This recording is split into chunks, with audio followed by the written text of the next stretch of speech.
Hello दोस्तों, कैसे हो दोस्तों। कल आपको एनवीएस में मेस हेल्पर का जो वैकेंसी निकला हुआ है उसका सब्जेक्ट स्पेसिफिक नॉलेज से संबंधित प्रीवियस ईयर्स क्वेश्चंस का 20 एमसीक्यू क्वेश्चंस कराए थे, ठीक है।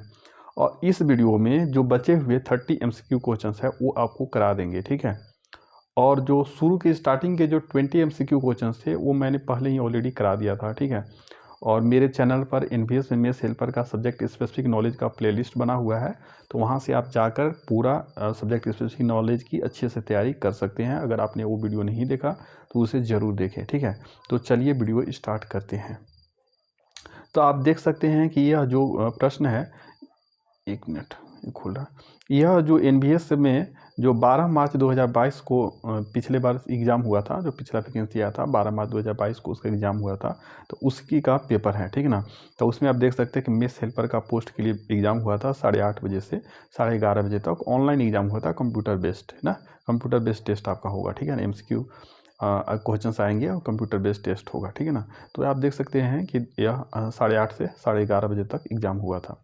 तो यहाँ पर ही जो आपका रीजनिंग से क्वेश्चंस आए थे, और तो रीजनिंग वाला और जो बाकी जीके वगैरह है वो मैं आगे कराऊंगा। सबसे पहले आपको सब्जेक्ट स्पेसिफिक नॉलेज वाला कराऊंगा, ठीक है ना। तो रीजनिंग के क्वेश्चन को स्किप करते हैं, ठीक है।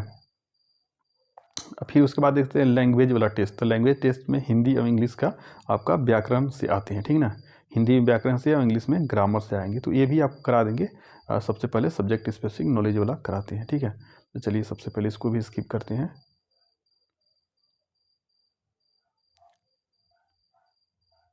तो ये वाला जो आपका सब्जेक्ट स्पेसिफिक नॉलेज प्रारंभ हो गया, ठीक है ना। तो देख सकते हैं यहाँ पर आपका जो सब्जेक्ट स्पेसिफिक नॉलेज है, सब्जेक्ट स्पेसिफिक नॉलेज, तो इसका जो 1 से 20 क्वेश्चंस और उसके बाद 20 क्वेश्चंस और मतलब 40 तक का क्वेश्चंस आपको ऑलरेडी करा दिए हैं। तो जो आप 41 से लेकर 70 तक का आज टोटल 30 क्वेश्चंस आपको देखने को मिलेगा इस वीडियो में, ठीक है। तो चलिए 41 नंबर क्वेश्चंस पर आते हैं। ये सारे ये वाला प्रश्न था, जैसे सुरक्षात्मक और नियामक खाद्य पदार्थ होते हैं, जैसे सुरक्षा देने वाला, जैसे कि आपको पिछले वीडियो में भी इसका बारे में बता दिए थे कि जैसे आपका विटामिन और खनिज लवण है, मिनरल्स, वह आपको शरीर को सुरक्षा देते हैं, बीमारियों से बचाते हैं, ठीक ना। प्रोटीन आपके शरीर को ग्रोथ के लिए ज़रूरत होते हैं, और कार्बोहाइड्रेट वसा वगैरह आपके शरीर को एनर्जी देने के लिए, और उच्छांस है वो आपको डाइजेशन में मदद करते हैं, ठीक है। तो इस तरह के प्रश्न आगे, तो ये आपका न्यूट्रिशन वाला चैप्टर से है, ठीक है। जो अगला प्रश्न है 41 नंबर, इसको ध्यान से आप पढ़िए। थोड़ा प्रश्न लंबे है लेकिन ध्यान से पढ़ेंगे तो आपको समझ में आ जाएगा कि वृद्धि चार्ट शैशवावस्था और 6 वर्ष तक की आयु तक के विकास का पर्यवेक्षण करने वाला उपकरण साधन है। सामान्य स्तर तक नीचे जाने वाला लेकिन सतत उधरमुखी प्रवृत्ति दर्शाने वाला वृद्धि चक्र दर्शाता है। तो वृद्धि व्यक्तिगत वृद्धि दर पर सतत है। यह फिल इन द ब्लैक्स था, ठीक है ना। तो ये थोड़ा आप डीप में पढ़ेंगे ना, डीप में, तभी यह आपको प्रश्न समझ में आएगा, तभी आपको ये प्रश्न समझ में आएगा, ठीक है। क्योंकि यह वाला जो प्रश्न है थोड़ा आपका डीप में जाके पूछा है, ठीक है। तो बहुत सारे दोस्त लोग बोले हैं कि नहीं मेरी तैयारी अच्छी हो गई है। तो अगर अच्छी हो गई है आपको तैयारी, तो क्या इस प्रश्न का आपको उत्तर सच में बताना आपको पता था? हमको नहीं लगता कि आपको पता होगा, ठीक है। अगर पता था तो बहुत अच्छा है, ठीक है। लेकिन पता होगा तो 5% से ज़्यादा बच्चों को पता नहीं होगा, ठीक ना।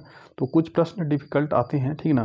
तो यहाँ पर इस देख सकते हैं दृढ़ीकृत यानी फोर्टिफाइड सोयाबीन तेल का अच्छा स्रोत है तो टोकोफेरोल। ये आप देख सकते हैं कि केमिस्ट्री से आपका एक तरह से बोल सकते हैं बायोलॉजी का ही है, न्यूट्रिशन वाला चैप्टर से है, लेकिन यह टोकोफेरोल, ठीक है ना। तो टोकोफेरोल आपका कौन सा जो क्या बोलते हैं कि विटामिन है, विटामिन का साइंटिफिक नेम है, ठीक है। आपको पता ही है कि विटामिन ए का रेटिनॉल, विटामिन बी का थायमिन, B1 का एक्चुअली, विटामिन सी का ascorbic acid, vitamin C, vitamin D का कैल्सीफेरोल, और विटामिन ई का क्या होता है टोकोफेरोल, ठीक है ना। तो इसमें टोकोफेरोल का अच्छा स्रोत है, यानी विटामिन ई का अच्छा स्रोत है ना। दृढ़ीकृत फोर्टिफाइड सोयाबीन तेल किसका अच्छा स्रोत है? तो टोकोफेरोल मतलब विटामिन ई का, ठीक है। तो अगर टोकोफेरोल आपको बोल दिया जाता तो आपको समझ में नहीं आता, लेकिन अगर विटामिन ई बोल दिया तो समझ में आ गया। लेकिन जो बच्चा को पता होगा, जो बच्चा को पता होगा कि टोकोफेरोल विटामिन ई का साइंटिफिक नेम है, तो वो आसानी से बना लेगा। अगर जिसको नहीं पता है तो उसको बनाने में दिक्कत होगी कि नहीं, ठीक है। तो इसलिए आपको सभी पता रहना चाहिए, ठीक है। जो नेक्स्ट प्रश्न है कि समुद्री को निम्न में से किस रूप में वर्गीकृत किया जाता है? तो यहाँ पर पौष्टिक पेय, ठीक है ना, स्वादिष्ट पेय, उत्तेजक पेय, ताज़ा पेय। तो यहाँ पर पौष्टिक पेय है, न्यूट्रिशन वाला पेय पदार्थ है ना, ड्रिंक है, ठीक है ना, समुद्री, ठीक है ना। तो आप समुद्री के बारे में पहले जानते थे, हमको नहीं लगता कि आपको पता होगा, ठीक है। तो इस तरह से आप देखेंगे तो नए नए प्रश्न जरूर सीखेंगे, ठीक है ना। हर वीडियो में आपको कुछ नया सीखने को मिलेगा, ठीक है। जो नेक्स्ट प्रश्न है कि संतुलित आहार वह आहार है, संतुलित आहार मतलब बैलेंस्ड डाइट, वह आहार है जिसमें आरडीए के अनुसार सभी पोषक तत्व होते हैं और सभी खाद्य समूहों के खाद्य पदार्थ होते हैं। मतलब जितने भी तरह के पोषक तत्व हैं, आरडीए के अनुसार जितने भी तरह के पोषक तत्व है, विटामिन, प्रोटीन, खनिज लवण, कार्बोहाइड्रेट, वसा, रुक्षांश, सभी पोषक तत्व आपके फूड में इंक्लूडेड होना चाहिए, ठीक है ना, और उचित मात्रा में होना चाहिए जैसा। तो अगर आपको आरडीए का फुल फॉर्म पता है कि आरडीए का फुल फॉर्म क्या होता है, तो आप जरूर कमेंट करके बताना, ठीक है, आरडीए का फुल फॉर्म। अगला प्रश्न है कि निम्न में से कौन सा पादप आधारित खाद्य संयोजन लगभग पशु खाद्य प्रोटीन के समान प्रोटीन गुणवत्ता प्रदान करेगा? यानी आपको प्रोटीन आपको पशु से भी मिलते हैं एंड पादप यानी प्लांट से भी मिलते हैं। तो यहाँ पर पूछा गया है कि निम्नलिखित में से कौन सा पादप यानी प्लांट आधारित खाद्य है, मतलब खाद्य पदार्थ है प्लांट आधारित, जो कि पशु खाद्य प्रोटीन के बराबर, यानी पशु से जो प्रोटीन प्राप्त होता है उसके गुणवत्ता के बराबर आपको प्रोटीन देता है। तो यहाँ पर 4 ऑप्शन है, दलहन और तिलहन, धान्य सब्जी संयोजन, धान्य दलहन संयोजन, ब्रेड और पनीर। तो इसके धान्य दलहन संयोजन है, यही इसका सही आंसर हो गया, ठीक है, यही इसका सही आंसर है, ठीक है। जो नेक्स्ट प्रश्न है कि व्यक्ति को स्वस्थ रहने के लिए निम्न में से किसकी आवश्यकता नहीं होती? व्यक्ति को स्वस्थ रहने के लिए किसकी आवश्यकता नहीं होती? तो संतुलित आहार की आवश्यकता आपको बिल्कुल रहेगी स्वस्थ रहने के लिए, ठीक है। व्यक्तिगत स्वच्छता यानी पर्सनल हाइजीन की भी जरूरत पड़ेगी और दैनिक व्यायाम यानी प्रतिदिन एक्सरसाइज की भी जरूरत नहीं पड़ेगी, लेकिन रोजाना 12 घंटा नींद की जरूरत नहीं पड़ेगी, ठीक है। अगर आप 5 से 6 घंटा, ठीक है, 5 से 6 घंटा भी सोते हैं और ज़्यादा से ज़्यादा 8 घंटा अगर सोते हैं तो आपकी पूरी अच्छे से नींद हो जाएगी, 12 घंटे नींद की बिल्कुल ज़रूरत नहीं पड़ती है, ठीक है ना। जो नेक्स्ट प्रश्न है कि ICMR, ठीक है ना, 2020 के अनुसार भारी काम करने वाले पुरुषों और महिलाओं के लिए प्रतिदिन कितनी ऊर्जा की आवश्यकता होती है? जो भारी हेवी काम करते हैं, फिजिकल वर्क करते हैं, जो पुरुष और महिला, उनको प्रतिदिन कितनी एनर्जी यानी कि आवश्यकता होती है? तो जो पुरुष हैं उनको 3470 कैलोरी, ठीक ना, और महिला अगर कोई है जो हेवी काम करती है उसको 2720 कैलोरी ऊर्जा की आवश्यकता प्रतिदिन होती है, ठीक ना। तो यह ICMR 2020 का कोई रिपोर्ट आया होगा उसके अनुसार है, ठीक है ना। तो इस तरह का प्रश्न बहुत इंपॉर्टेंट होते हैं, ठीक ना। जो नेक्स्ट प्रश्न है कि यदि 10 से 12 साल की लड़की के लिए कुल दैनिक ऊर्जा यानी प्रतिदिन की ऊर्जा की आवश्यकता 57 किलो कैलोरी ना, किलो कैलोरी या किलोग्राम की दर से 2010 किलो कैलोरी है, तो लड़की के शरीर का वजन कितना होगा? यानी इसको वजन कैलकुलेट करने के लिए, तो यह न्यूमेरिकल वाला प्रश्न हो गया, ठीक है। तो अगर इस प्रश्न का आपको आंसर है, आपको पता था कैसे कैलकुलेट करते हैं, तो बहुत अच्छी बात है, ठीक है। तो इसको मैं थोड़ा कोशिश करता हूँ। यदि 10 से 12 साल की लड़की के लिए कुल दैनिक ऊर्जा की आवश्यकता ना 57 किलो कैलोरी ना पर किलोग्राम है ना, मतलब 1 केजी के लिए 57 किलो कैलोरी, तो 2010 किलो कैलोरी पर दिन है, ठीक ना, 2010 किलो कैलोरी पर दिन है, मतलब कि 1 किलोग्राम के लिए 57 किलो कैलोरी ना। तो लड़की के शरीर का वजन, तो इसके लिए क्या करना होगा, 2010 में 57 से भाग देना पड़ेगा। 2010 में 57 से भाग आप देंगे तो जो भी आएगा, तो 2010 में 57 से भाग देंगे तो लगभग 35 केजी आएगा, तो यही आपका आंसर हो जाएगा, ठीक है। नेक्स्ट प्रश्न है, निम्न में से किस फल में विटामिन सी की सर्वाधिक मात्रा होती है? तो विटामिन सी आपको पता ही है कि खट्टे फलों में होता है, तो खट्टे फल तो यहाँ पर, लेकिन सर्वाधिक मात्रा सबसे ज़्यादा, ठीक है ना, सबसे ज़्यादा आपको विटामिन सी आंवला में होता है, तो आंवला यहाँ दिया हुआ है। लेकिन अगर आंवला की जगह अगर भारतीय करौंदा भी ऑप्शन में था, उस ब्रैकेट में आंवला भी लिखा हुआ था, अगर आंवला नहीं लिखा रहता तो हमको नहीं लगता कि इस प्रश्न का बहुत सारे लोग गलत कर देते हैं, क्योंकि करौंदा बहुत लोग को पता नहीं होता है ना, तो इसका आंसर भारतीय करौंदा यानी आंवला हो जाएगा, ठीक है। तो नेक्स्ट प्रश्न है कि पूर्ण शाकाहारी जो पूर्ण रूप से वेजिटेरियन है के संबंध में निम्न से कौन सा कथन सही है? सही कथन पूछ रहा है, तो वे केवल पौधों से प्राप्त खाद्य पदार्थ ही खाते हैं, तो बिल्कुल सही है। जो पूर्ण रूप से शाकाहारी होते हैं केवल प्लांट से पदार्थ जो प्राप्त खाद्य पदार्थ होते हैं उसी खाती हैं। दूसरा ऑप्शन है कि वे केवल पौधों से प्राप्त खाद्य पदार्थ, मछली खाते थे, मछली नहीं खाएंगे, मछली तो नॉनवेज में आ जाएगा। वे केवल मेवों, फल और सब्जियां तथा हर्बल दवाएं खाते हैं, दवाएं, ये भी गलत है। वे केवल सब्जियां और फल खाते हैं, ये भी गलत है। यानी प्लांट से जितने की तरह से अनाज, फल, सब्जियां मिलती है वो सभी वो खाते हैं, ठीक है। तो नेक्स्ट प्रश्न है, नेक्स्ट प्रश्न आप देख सकते हैं कि यहाँ पर ही कुछ पैराग्राफ दिया हुआ है और उसे पढ़ के आपको देना है। तो ये बहुत ईजी हो गया क्योंकि पैराग्राफ से ही आपको आंसर मिल जाएगा। जैसे आप देख सकते हैं कि स्वास्थ्य उपभोक्त खाद्य पदार्थों पर निर्भर करता है ना। किसी व्यक्ति के सामान्य रूप से बढ़ने और विकसित होने के लिए अच्छा पोषण आवश्यक होता है। मतलब कि विकसित होने के लिए और अच्छा ग्रोथ के लिए क्या होता है कि अच्छा न्यूट्रिशन जरूरत पड़ता है, क्योंकि खाद्य हमारे शरीर में बहुत महत्वपूर्ण शारीरिक कार्य करता है। सर्वोत्कृष्ट वृद्धि न, अच्छा उत्कृष्ट वृद्धि, अच्छे ग्रोथ ना, विकास और अनुरक्षण सभी इसी महत्वपूर्ण कार्य पर निर्भर होते हैं, ठीक ना। इसके अलावा खाद्य हमारी सामाजिक अंतःक्रियाओं और कार्यों का अभिन्न अंग है। हमारे द्वारा उपभोक्त जो हम लोग खाना खाते हैं, कंज्यूम करते हैं, खाद्य पदार्थों से हमारा मनोवैज्ञानिक स्वास्थ्य भी प्रभावित होता है, मतलब साइकोलॉजिस्ट हेल्थ, ठीक ना। तो यहाँ पर दिया गया कि निम्न में से कौन सा खाद्य का एक सामाजिक कार्य नहीं है। तो यहाँ पर 4 दिया हुआ था। यहाँ पर दिया क्या कार्य दिया है कि स्वास्थ्य उपभोग खाद्य किसी व्यक्ति के समान से बढ़ने और विकसित के लिए। तो यहाँ पर खाद्य का उपयोग चिकित्सीय प्रयोजन के लिए होता है, तो यही नहीं होगा। खाद्य का उपयोग सामाजिक स्वीकृति के लिए होता है, तो ये तो सही है ना। खाद्य दोस्तों की अभिव्यक्ति, दोस्ती की अभिव्यक्ति है, ये भी सही है। खाद्य प्रेम की अभिव्यक्ति है, सभी हो जाएगा, तो ऑप्शन 1 हो जाएगा। तो ये वाला जो प्रश्न है आपका पैसेज से ही मिल जाएगा। तो इस तरह के जो प्रश्न है वो आपका इजी हो जाएगा। जैसे अगला है कि निम्न में से कौन सा खाद्य का शारीरिक कार्य है ना, साइकोलॉजिकल फंक्शन है, ठीक है ना। तो साइकोलॉजिकल फंक्शन आपका पेट भरना हो जाएगा, यही आपका सही हो जाएगा, ठीक है। तो नेक्स्ट प्रश्न है कि यहाँ पर वही वाला पैसेज है, उसी से संबंधित क्वेश्चंस है। निम्न में से कौन सा खाद्य का नियामक यानी रेगुलेटरी फंक्शन नहीं है। तो जो जल संतुलन नियंत्रण ये तो रहेगा, शरीर के तापमान का अनुरक्षण ये भी रहेगा, हृदय फेफड़ों का कार्य ये भी रहेगा। तो जो हीमोग्लोबिन का उत्पादन है ये नहीं होगा, तो यही इसका आंसर हो जाएगा, ठीक है। तो यह वाला जो प्रश्न है यह भी उसी पैसेज से दिया हुआ है। तो यहाँ पर आप देख सकते हैं कि आयोडीन जैसे खनिज शरीर के कुछ शारीरिक प्रक्रियाओं को नियंत्रित करते हैं। आयोडीन की कमी से थायराइड ग्रंथि का, आयोडीन कमी से क्या होता है, थायराइड ग्रंथि का हितजन्य डिफिशियंसी रोग हो जाता है, जिसे आप क्या कहते हैं, घेंघा कहते हैं। थायराइड ग्रंथि से संबंधित घेंघा रोग होता है और घेंघा रोग को ग्वाइटर रोग भी बोलते हैं, ठीक है ना। तो जो 54 नंबर प्रश्न है आपने देख लिया। जो 15 नंबर प्रश्न है वो भी उसी पैसेज से है, ठीक ना।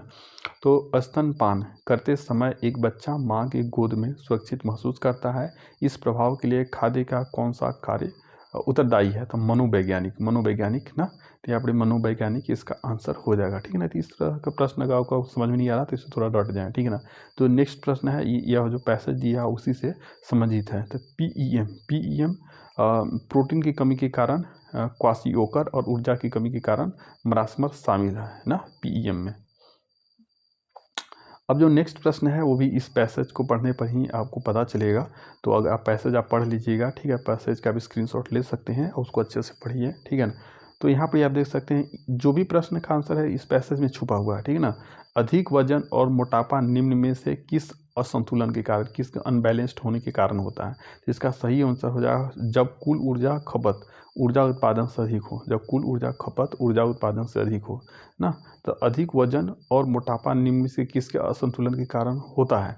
जब कुल ऊर्जा खपत है ऊर्जा उत्पादन से अधिक हो तब हो जाता है, ठीक है ना। तो इस तरह का प्रश्न आप देख सकते हैं, ठीक है।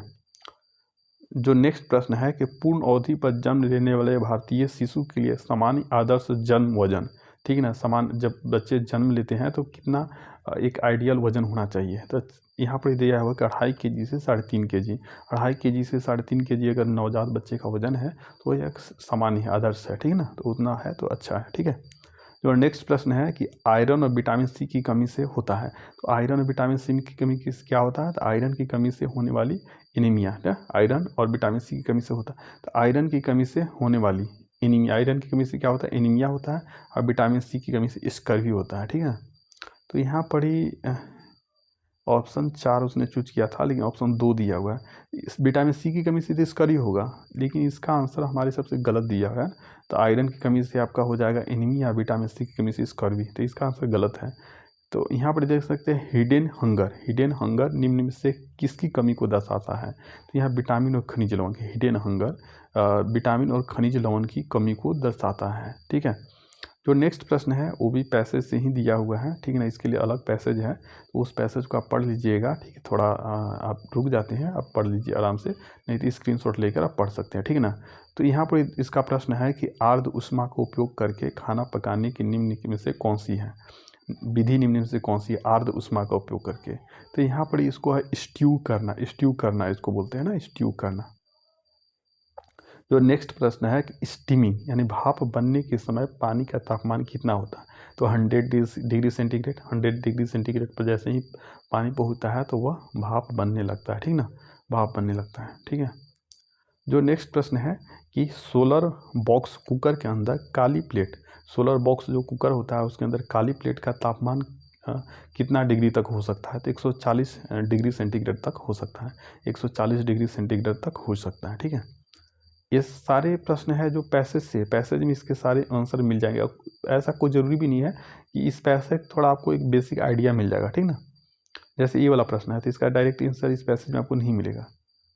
जो नेक्स्ट प्रश्न है कि खाना पकाने या गर्म करने के लिए माइक्रोवेव का उपयोग करते हैं। माइक्रोवेव का आपको पता ही है, खाना पकाने या गर्म करने के लिए उपयोग करते हैं। तो करते समय निम्न में से किसका उपयोग नहीं किया जा सकता। तो इनमें से किसका, तो एल्युमिनियम फॉइल का उपयोग नहीं किया जा सकता। ठीक है ना, माइक्रोवेव में जब खाना बना रहे हैं तब। जो नेक्स्ट प्रश्न है कि निम्न में से क्या खाना पकाने के दो तरीकों के संयोजन के से तैयार नहीं होता है। यानी निम्न में से क्या खाना पकाने के दो तरीकों के संयोजन से तैयार नहीं होता है। तो सिवाई पायसस, कटलेट, उपमा। और तो इसका सही आंसर हो जाएगा उबले आलू ना। निम्न से क्या खाना पकाने के दो तरीकों के संयोजन, यानी दो अलग अलग तरीका है दोनों को मिला के। तो उबला आलू में क्या दोनों मिलाना है, वो तो बस पानी में डालो उबालो, तो इसमें कोई संयोजन हुआ नहीं। ठीक है ना, तो नेक्स्ट प्रश्न है कि क्रायोजेनिक हिमीकरण यानी क्रायोजेनिक फ्रीजिंग, जमना है ना, जमाते हैं, एवं अति तीव्र हिमीकरण मतलब अति तीव्र मतलब शीघ्र बर्फ में बदलना पद्धति है जिसमें। तो इसका सही आंसर है खाद्य उत्पादों को अत्यधिक ठंडे प्रशीतक यानी रेफ्रिजरेटर में के संपर्क में लाया जाता है। ठीक है ना, तो जो अगला प्रश्न है कि पाश्चुरीकरण, ठीक है ना, पाश्चुरीकरण एक संरक्षण विधि है जिसमें उच्च तापमान का उपयोग किया जाता है। पाश्चुरीकरण एक संरक्षण विधि है जिसमें उच्च तापमान हाई टेम्परेचर का उपयोग किया जाता है। ठीक है, जो नेक्स्ट प्रश्न है कि योगर्ट और दही जैसे किण्वित दुग्ध उत्पाद को कहा जाता है, क्या कहा जाता है। तो इसका आंसर हो जाएगा प्रोबायोटिक्स। तो बहुत सारे दोस्त लोग बोल रहे हैं कि नहीं मेरा बहुत अच्छी तैयारी हो गया, मुझे अब कुछ पढ़ने की ज़रूरत नहीं है। तो आप देख सकते हैं कि कितने टफ प्रश्न आ रहे हैं। इन सारे प्रश्नों को आपको नहीं लगता है कि 10% बच्चों को भी उत्तर पता होगा। तो अभी आपको और तैयारी करने की ज़रूरत है। हाँ, ये बात ज़रूरी है। आपको लग रहा है कि ये जो पैसेज पढ़ देंगे वहाँ से उत्तर मिल जाएगा, तो आपको सभी प्रश्नों को उत्तर नहीं मिल पाएगा उसमें। ठीक है, जो नेक्स्ट प्रश्न है आपको बताता हूँ कि सब्जियों की ब्लीचिंग से क्या तात्पर्य है। तो सब्जियों को उबलते पानी में कुछ मिनट के लिए डुबोना और फिर बहते हुए ठंडे पानी के नीचे रखना सब्जियों को ब्लीचिंग करने का मतलब है। तो सब्जियों का ब्लीचिंग करने का मतलब आपको पता था? अगर पता था आप कमेंट करके जरूर बताइएगा। ठीक है ना, जो नेक्स्ट प्रश्न है खाना पकाने के दौरान उपचारित मांस निम्न में से किसके साथ अपना लाल रंग बरकरार रखता है।